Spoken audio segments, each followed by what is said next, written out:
مرد زنش مرده، میخواد یه زن دیگه بگیره. سایه بالا سرم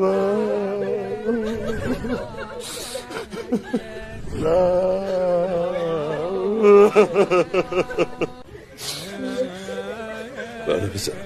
همچه ماما رفته تو خواهی بریم منیشه شله ازدواج کنی؟ من به غیر از مادرت به چی فکر نمی کنم. بله. آخه دیدم بهش چشمک زدی.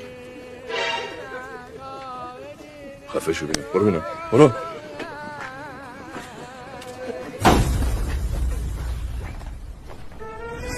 مرده زنده شد.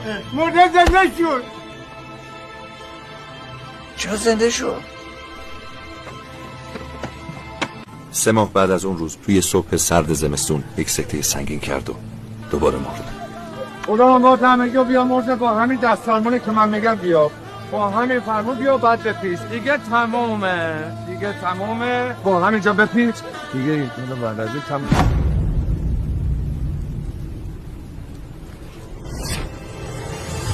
مرده زنده شد. مرده زنده شد. آخه بی همه چیز کو. زن خودت هم بود با همین دست فرمان میرفتی.